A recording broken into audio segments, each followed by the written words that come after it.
My name is Biemans. I'm a Dutch Jesuit priest. In this series of videos I present my book, The Heart and the Abyss, Preventing Abortion.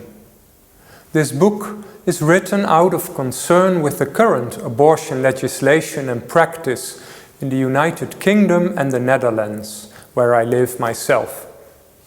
I plead for a reconsideration of this legislation and practice in order to prevent regrettable abortions.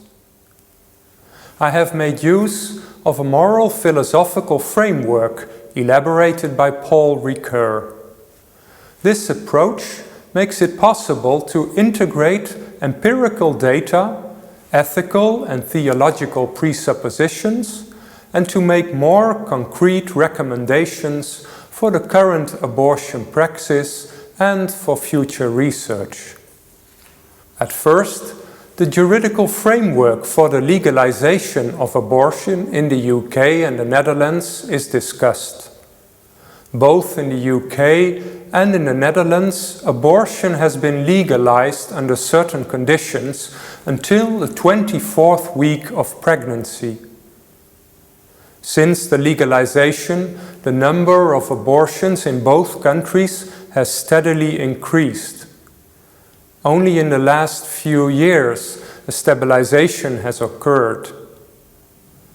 In the analysis of the abortion legislation and practice in the UK and the Netherlands, it is concluded that although the current legislation in both countries tries to protect women's autonomy, unborn human life is not adequately protected with respect to the original intention of the legislator. Above that, within the current counseling practice, little attention is given to alternatives for abortion. In order to lower the number of abortions, stricter abortion laws could be proposed.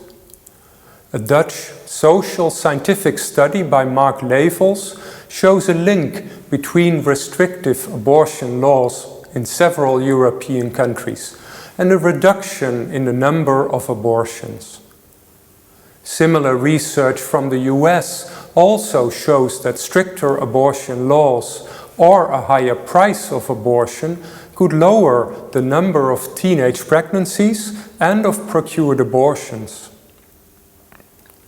In the final 2 chapters of my book, I focus on how procured abortion can be prevented.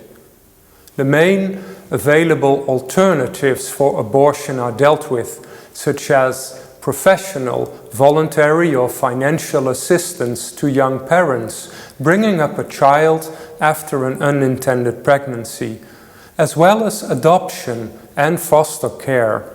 The organizational structure in which these alternatives are embedded is also examined.